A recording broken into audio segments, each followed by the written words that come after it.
네, 여러분 반갑습니다. 오늘은 금값이 폭등하고 있는데 한국은행은 왜 금을 사지 않을까라는 주제로 말씀 올리겠습니다.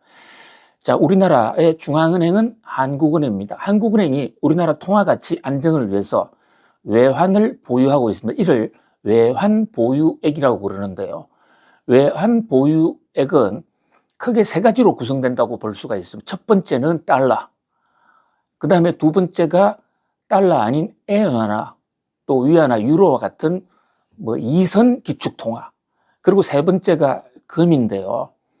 자, 이 중에서도 역사적으로 통화가치 안정에 가장 많이 기여해 온 것은 바로 금입니다.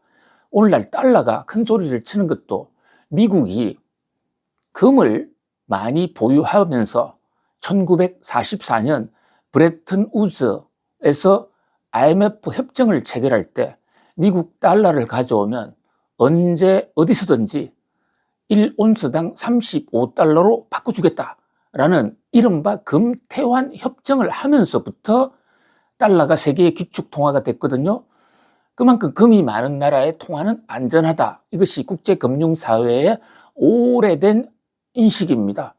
그렇다면 우리나라 통화 가치를 더 튼튼하게 하기 위해서는 우리도 좀 금을 보유해야 되지 않을까요? 실제로 한국은행도 금을 보유하고 있습니다. 그런데 한국은행의 금 보유량, 자, 오늘 확인해 보니까 104.4톤이에요. 104.4톤. 이게 어느 정도 규모냐? 미국이 지금 보유하고 있는 금 보유량이 8,500톤 정도 돼요. 그러니까 우리나라는 미국의 80분의 1 정도, 거꾸로 얘기하면 미국은 우리보다도 80배 이상의 금을 많이 보유하고 있다. 그 결과가 달러는 기축통화가 되고 우리 원화는 국제사회에서 인정받지 못하는 하나의 단서가 됐다, 이렇게 볼 수가 있습니다. 그러면 우리 무역 흑자로 돈도 많이 버는데 금 좀 많이 사재기 하면 될 거 아니냐? 이런 생각을 할 수가 있어요. 자, 실제로 그래 했던 한국은행 총수님이 계십니다. 자, 한국은행에 2010년부터 2014년까지 4년 동안 재직했던 김중수란 분이 계세요. 자, 김중수. 이분은 서울대 경제학과를 졸업하고 미국 가서 화폐금융으로 공부를 하고 또 KDI를 비롯한 국책연구기관에 오래 근무하다가 이명박 대통령에 의해서 발탁이 돼서 그래서 한국은행 총재가 됐습니다. 자, 한국은행 총재는 역대로 보면요, 재무부 출신이거나 또 한국은행 출신 또는 권력자의 낙하산, 이 세 부류가 한국은행 총재를 대부분 장악을 해왔는데 김중수 경제학자의 한국은행 총재는 당시에 상당히 생뚱맞았다, 이례적이었다 볼 수가 있습니다. 이명박 대통령과의 관계도 중요했겠지만은 당시 김중수라는 분의 경제학계에서 명망이 굉장히 높았기 때문에, 자, 이런 분이 오면 글로벌 금융 위기도 잘 극복하고 한국 경제 통화 금융 가치 안정에 혁혁한 공을 세우지 않겠냐는 그런 기대가 있었다고 볼 수가 있어요. 이분이 여러 업적을 쌓았습니다만 그중에 금과 관련해서는 아주 참담한 투자 실패를 경험을 합니다. 자, 이 2013년에요. 민주당 국회의원 김현미란 분이 국회에서 김중수 한국은행 총재를 직격하고 났습니다. 이 김현미란 분, 나중에 문재인 정부 때는 국토교통부 장관까지 하지 않았습니까? 자, 이분이 2013년 민주당 평국회의원 시절에 한국은행 국정감사에서 김중수 하는 총재가 금을 마구잡이로 대책도 없이 잘못 사서 한국은행에 손실을 끼쳤고 그것이 우리나라 국가 경제에 큰 폐해가 됐다, 그 책임을 져라 하고 추상같이 혼을 냈습니다. 자, 사연인 즉 김중수 총재가 총재에 부임하고 나서 우리나라 중앙은행도 좀 금을 보유해서 우리나라 원화 가치를 좀 높이자 해서 금을 많이 샀어요. 무려 3조 5천억 원어치나 샀습니다. 그런데 2010년부터 3년간 3조 5천억 원어치를 샀는데 당시 김현미 국회의원의 지적에 따르면 금을 매입한 지 3년 후인 2013년에 와서 한국은행이 3조 5천억을 주고 샀던 그 한국은행의 보유 금값이 2조 3천억 원으로 떨어져 있더라. 결국은 3년 만에 1조 2천억 원의 국가 손실을 발생했다.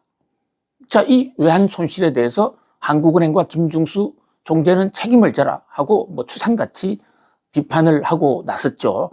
여기에 대해서 김중수 한국은행 총재는 단기 투자는 아니니까 좀 길게 먼 미래를 놓고 봐주십시오라고 애둘러 해명을 했습니다만은, 그러나 당시에 많은 금 투자 전문가들도 장기 투자를 하더라도 금값이 가장 떨어졌을 때 사서 보유를 해야지 왜 금값이 높을 때 샀다가 금값 하락기를 맞이하느냐, 이것은 중대한 투자 실패다 해서 김중수 하는 총재가 엄청나게 시달린 적이 있습니다. 긴 미래로 놓고 보면 10년 후, 100년 후에는 금값이 올라갈 수도 있고 내려갈 수 있는 것이니까 장기는 사실 누구도 함부로 얘기를 하지 못하죠. 케인즈 같은 경제학자들은 장기에 우리 모두는 죽는다, 그런 유명한 경제 명언을 남겼습니다. 그러니까 투자를 할 때는 100년 후, 200년 후 그거 가지고 판단하지 말라. 우선 단기에도 성공해야 되고 장기에도 성공해야 된다. 이런 교훈을 줬다고 볼 수가 있는데요. 어쨌든 이때로부터 한국은행은 금을 투자하지 않습니다. 한국은행 북창동 주변에 가서 금 얘기만 하면 한국은행 고위 임원들은 경기를 일으키는, 괜히 금을 샀다가 엉뚱한 오해를 받았다 이러거든요. 자, 왜 이런 현상이 생기느냐. 금은 그만큼 가격 변동성이 높습니다. 그런 면에서 정말 화폐 금융의 최고 대가라는 김중수라는 학자, 한국은행 총재와 그 한국은행이라는 엄청난 조직도 금 투자에 나섰다가 3조 투자해서 1조 2천억을 날렸다. 이 정도면 거의 폐가 망신, 국가 도산 수준이라고 할 수가 있겠죠. 그런 면에서 한국은행 사람들의 그 사석에서 금 주변에는 가지도 말고 생각지도 말라, 심지어 금반지도 끼지 말라, 금리빨도 빼라, 이런 우스개 소리가 있었더랬습니다. 자, 요즘 금값이 굉장히 치솟고 있는데 제가 왜 한국은행의 금 투자 실패 스토리를 말씀을 올리느냐. 금은 통화 가치의 중심이고 굉장히 중요합니다. 그러나 지금 국제금융사회는 금만으로 움직이지는 않습니다. 금도 통화 안정을 담보하는 비축자산의 한 수단일 뿐이거든요.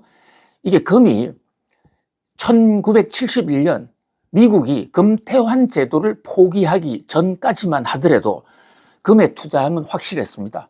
금이 망할 가능성은 거의 희박했다 볼 수 있거든요. 금이 망한다는 것은 인간이 기술 개발을 해서 인조 금을 만들어낸다든지 지구상에 대량으로 금이 발견되다는 이런 상황을 빼고는 금값은 안전하다라는 것이 1971년 이전까지의 그 국제 경제학자들의 한결같은 공통적인 주장이었습니다. 그런데 미국이 달러 기축통화와 관련해서 1971년에 금태환 제도를 포기하면서 금은 세계 중심 통화의 하나이지 금만이 중심 통화가 되는 시대에서는 완전히 일탈을 했다는 거죠. 그래서 달러 가치가 굉장히 높아진다든지 이러면 금값이 떨어질 수가 있습니다. 또 하나, 지금 비트코인을 기축통화로 하자라는 얘기가 있는데요. 그렇게 되면 또 금값이 한꺼번에 폭락할 수도 있습니다. 금이 세계의 중심 기축통화이기 이전에 세계는 은을 가지고 기축통화를 냈습니다. 우리 성경에도 한 아사리온, 한 데라리온 이런 얘기가 성경 구약편에 또 신약편에 많이 나오는데요. 그것은 그만큼 이 아사리온이나 데사리온이 은의 단위거든요. 우리가 지금 돈을 찾으려면 은행에 가잖아요. 왜 은행입니까? 금행을 가야 되는 거 아닙니까? 금을 다루거나 아니면 달러행 또는 우리 돈을 다루고 있기 때문에 원행 또는 돈행이라고 불려야 되는데 은행이라고 부르는 역사적 연원도 은이 가장 오랜 인류 역사의 중심 기축 통화였기 때문이거든요. 그런데 이 은이 언제 망했느냐? 1492년 콜럼부스가 신대륙을 발견했고 그 신대륙에서 엄청난 은이 쏟아져 나오면서 은이 대량 생산되면서 희소성이 없어졌죠. 자, 이 인간 세상에서는요, 경제학의 세계에서의 가치는 수요와 공급이 결정합니다. 이것은 정부가 결정하는 것도 아니고 재벌이 결정하는 것도 아니에요. 수요와 공급에 따라서 보이지 않는 손이 가격 메커니즘으로 결정하는데 만약에 공급이 많아지면 희소성이 없어서 가격은 폭락할 수밖에 없습니다. 자, 그런 면에서 은이 갑자기 발견되면서 은값이 폭락했고 그로 인해서 은의 중심통화로서의 가치를 잃었다. 물론 지금 금이 대량으로 발견될 가능성은 뭐 그렇게 많아 보이지는 않습니다. 그러나 이 외환 보유고나 국가 준비자산 비축 대상으로서 금이 아닌 다른 대체재의 가능성이 높아진다면 금값이 떨어질 수도 있습니다. 반대로 중국이라든지 러시아가 자신들의 중국 위안화나 또는 러시아 루블화를 기축통화로 삼겠다 해서 금을 사재기를 한다. 이러면 금값이 폭등할 수도 있는 것입니다. 한마디로 금값은 상황에 따라 엄청나게 오를 수도 있고 내릴 수도 있다 해서 금은 무조건 오른다든지 또는 무조건 떨어진다든지 그런 도그마를 갖고 투자하면 굉장히 위험하다. 한국은행마저도 금 투자에 1조 2천억 원이나 날렸다라는 역사적 교훈을 생각할 필요가 있다. 자, 오늘은 한국은행의 금 투자 실패에 얽힌 교훈 말씀 올렸습니다. 여러분 감사합니다.